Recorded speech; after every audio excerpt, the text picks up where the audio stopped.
My name's Joe. This was after a casual drink with my colleagues at the end of the workday. I think it was a little past 8 o'clock at night. Just as I was about to enter the convenience store near my house, a young girl came out. The smell of shampoo wafting from her hair was so incredibly strong that I half turned my head and followed her with my eyes. Sure enough, I knew her. She lived in the apartment building across from mine. Though we had never spoken, we would give each other a nod if we happened to see each other in front of our apartments. She had a short haircut with a little flip at the ends. I'm not great at understanding women's hairstyles, but it seemed to be called a mullet. I thought she was a college student, probably in her early 20s. She wasn't flashy but had a kind of soft, approachable, and cute face. Usually, she was well dressed, but that night she was in a tracksuit. Unusually, she staggered down the street at night weighed down by the plastic bags she carried in both hands. After I finished at the convenience store and entered the alleyway to my apartment, I saw her not far ahead, standing still with two plastic bags at her feet. One of the bags had ripped open under the weight of its contents. "What's wrong?" I asked what I called out. She looked up at me with a pleading expression. "It's just heavy." Following her words, I looked at the bags on the ground. Each bottle contained 42 gallons of mineral water, 8 in total. I thought it was a rather hefty purchase and decided to lend a hand. "I'll carry half of it. You live in that apartment building over there, right?" "Yes, but are you sure?" I assured her it was no problem, although I was a bit bothered by the overpowering smell of her shampoo. As we walked along carrying the bags full of water bottles, I asked about the situation. About an hour ago, she had been using the shower at home. Just as she started washing her hair with shampoo, the hot water stopped. She had only planned on showering, so the bathtub was empty. She wiped off the shampoo suds with a bath towel as best she could, and then stepped out of the bathroom in her tracksuit, so she hadn't rinsed off the shampoo. That's why the smell was so intense. I nodded in understanding, feeling strangely satisfied with her explanation. Despite this, her story continued. Just as she stepped out of the bathroom, the doorbell rang. It was her neighbor checking to see if her water was also out. It turned out the water was out in all the apartments, and everyone started making a fuss. Someone called the property management company who managed the building. When they came to check, it turned out to be a problem with the water tank. They called a professional to repair it, but it couldn't be fixed that night, and so everyone had to spend a night without water. That's why she had to buy bottled water at the convenience store. I helped her carry the water bottles up to her room. She thanked me repeatedly, looking quite embarrassed. "That's quite a disaster. Must feel awful with your hair full of shampoo." At my words, she put her hand on her own head. "Yes, so after buying the water, I thought I'd boil some and wash it out." As she said this, something flashed in her mind, and her eyes lit up. "Right, there's a spot on the street past the convenience store, isn't there? Maybe I'll go there. It's been a while since I last visited a spa." "I wouldn't usually." I nodded, turned on my heel to leave, and then remembered something and turned back to her. "That spa, it's closed on Tuesdays." Her hand, which was inserting the key into the lock, suddenly stopped. Then she looked at me with her mouth gaping. There weren't any other internet cafes or the like where she could use a shower in this neighborhood. "If you'd like, you can use mine. It's old, and I keep it clean so it's not dirty." She lived in what you might call a fancy designer condo. In contrast, I lived in a 40-year-old two-story wooden apartment building. At best, it was of a retro design, but simply put, the decay was severe. It was a rickety old apartment, but I liked it. There wasn't any particular inconvenience, and the location was good. My room was on the second floor and got decent sunlight, and above all, the rent was by far the cheapest in this area. I even doubted whether it was a crime scene when I first moved in. The layout of the room was such that as soon as you entered the front door, the kitchen, about the size of a small dining room, was to the right, and a back bathroom unit was to the left, and there was just one larger room in the back. She was a little hesitant about my invitation, but losing to the unpleasant feeling of her hair, she eventually came to borrow the shower. She came to my room with a fearful look on her face, looked around with a curious look on her face, and then entered the bathroom immediately.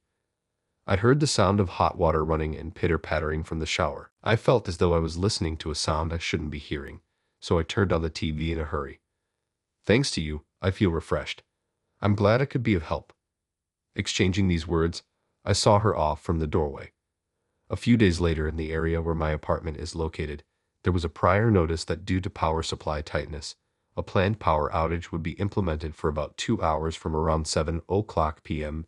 It may be inappropriate for me to say this, but I was looking forward to a little taste of what a power outage would be like, if only for a couple of hours. At exactly 7 o'clock p.m., it became pitch dark outside the window. The lights in my room remained on. Wondering what was going on, I went outside of the apartment. It turned out that even though this whole area was said to be affected, my apartment was excluded, and the power outage had occurred up to the other side of the narrow lane. I was left a bit surprised, not knowing whether to be happy or disappointed. Then she came out of the condo across the street, which was affected by the power outage. When I greeted her, she also bowed her head, saying, "Thank you for the other day." Then she sighed and said, "It's a power outage this time. It's so annoying, and I have an exam tomorrow." She had heard the notice about the planned power outage, but it seemed like she was sure it would be cancelled. But still, taking the previous water outage as a lesson, she had stored some water in cases where water tanks are used in condos. Water is sent to each room using electricity, so if there is a power outage, water will also stop. And when the power really went out and the lights turned off, she thought she would try to imagine the exam questions in the dark, almost like a meditation. She was thinking about making some to calm down, but my place is fully. She was thinking about making some to calm down, but my place is fully electric. So not only do the lights not turn on, but I also can't get water or heat water. And so, far from calming down, she became frustrated and decided to go to a fast food restaurant near the station to study. I was about to tell her that in my room, the lights are on and I can heat water for her. But I decided not to. Instead, I said, "Well then, good luck, take care," and saw her off. Then, the next evening, when I was returning from work and about to leave the station, I saw her arguing with a station staff inside the ticket gate. "Good evening, is something wrong?" I asked. "Oh, Joe," she replied. I didn't remember introducing myself to her, but maybe she had seen my nameplate when she came to borrow my shower. "I don't have enough money for the train fare," she explained. "Train fare? How much?" I asked. She answered with a face that looked like the world was ending, 80 cents. 80 cents nowadays. I couldn't help but laugh out loud. But anyways, I lent her the money. Anyway, she successfully exited the train station and headed home with me. "I think I dropped my phone in the train," she said. She's always been one to go cashless, paying with her phone wherever she went. Of course, she carried a bit of cash too, but that day she had just finished her college exams and had an early dinner with her friends to celebrate. The restaurant they entered only took cash, and she used up most of the cash she had. Then she took the train, but she used her phone as her train pass as well. She was able to go through the ticket gate when she boarded the train with her phone, but after she got off, she lost her phone and couldn't get out of the station. When she explained the situation to the station staff, they checked for lost items but told her, "We have no matching reports yet. You can either wait a little longer or hope that the train crew finds it when the train she was on goes back to the garage."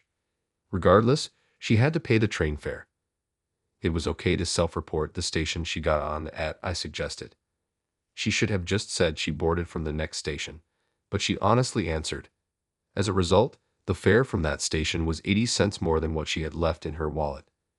If she had a debit card, she could have withdrawn cash from the ATM on campus, but she always left her debit card at home and relied on her phone. The next morning, she came to visit me out of breath as I was leaving for work.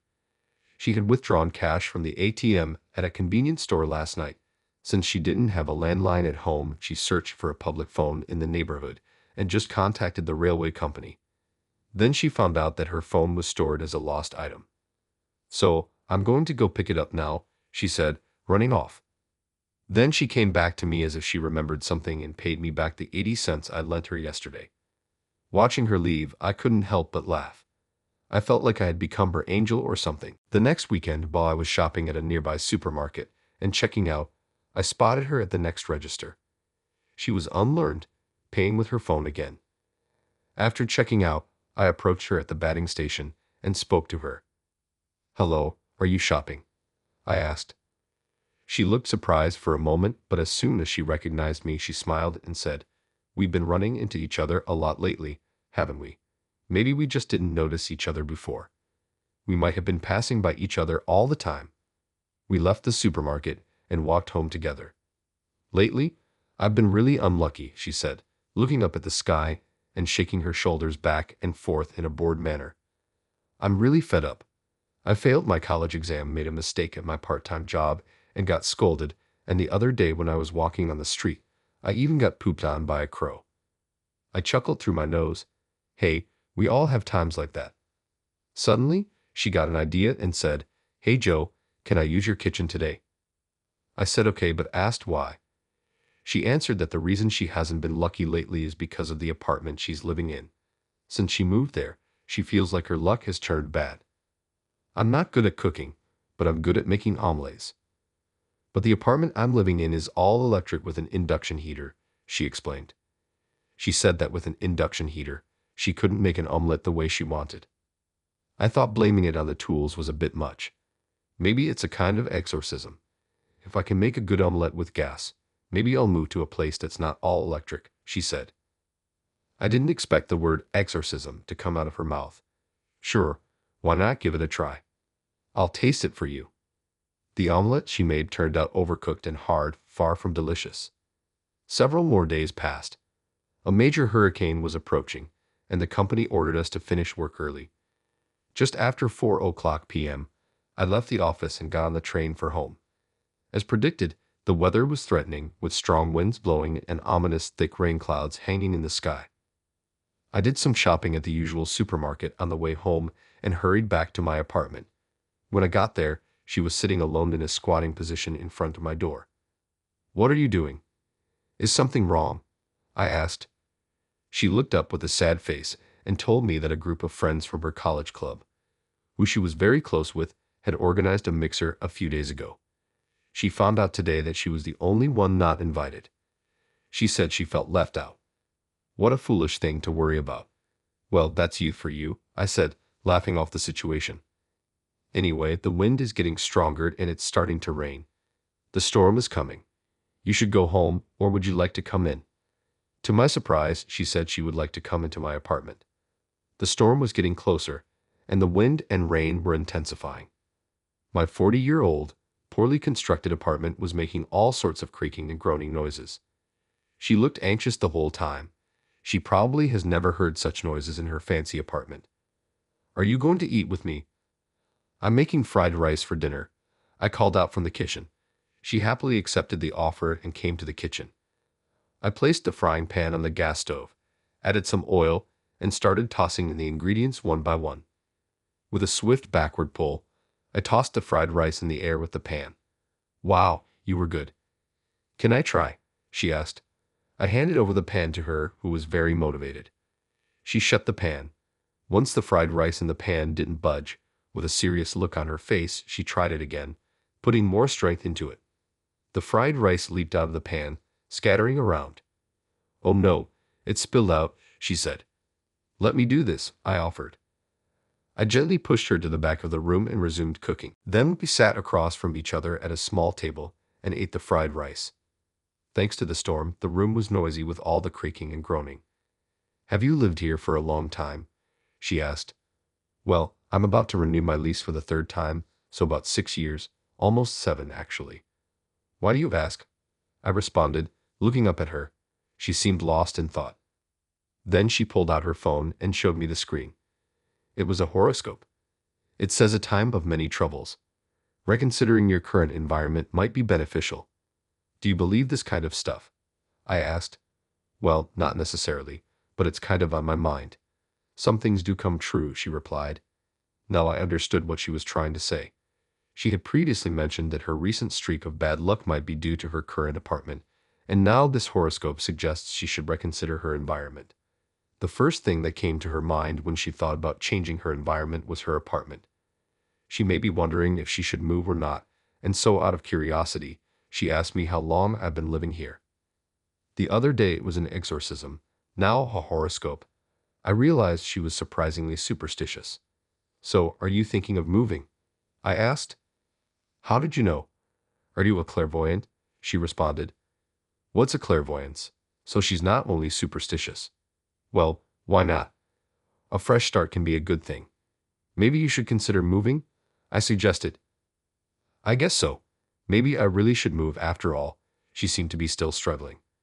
But I thought if she decided to move and disappear from the apartment across the street, I would feel lonely in a different way, she said. She was about to go home, so she was putting on her shoes in the entryway. The peak of the hurricane seemed to have passed, but even so, it was still pouring rain outside. Thanks for the fried rice. Hold on, I'll walk you home. With that, I grabbed my coat and quickly put on my shoes. Even though I said I'd walk her home, her apartment was right across the street. The width of the street is only about 13 feet. It only takes a few steps to get to the other side, but I wanted to walk her home. We descended to the first floor of the apartment. I'd opened the coat I was carrying, and we both held it above our heads like a makeshift umbrella. Let's go then. 1 step, 2 steps, the rainwater pooled on the road splashed up. 3 more steps, and we could cross the road, I shouted, holding her shoulder. All right, let's go for it. Yes. On your marks, get set, go. Hop, step, jump. We landed in front of her apartment. Then she pulled my hand and dragged me into the entrance. I decided I'm going to move. So you decided. I regretted a bit for telling her to move unnecessarily. Can I have your contact? When she'd asked, I gave her my cell phone number. She saved that into her smartphone. I'll send you an email later. I silently nodded and said goodbye to her. A month later, she left the apartment across the street. I thought I would feel lonely not seeing her face anymore, but that was not the case. Instead, I became busier because I'm exchanging emails with her many times a day. How did you like today's story? Your channel subscription and likes give me the motivation to keep creating. I'm also looking forward to reading your comments. See you in the next video.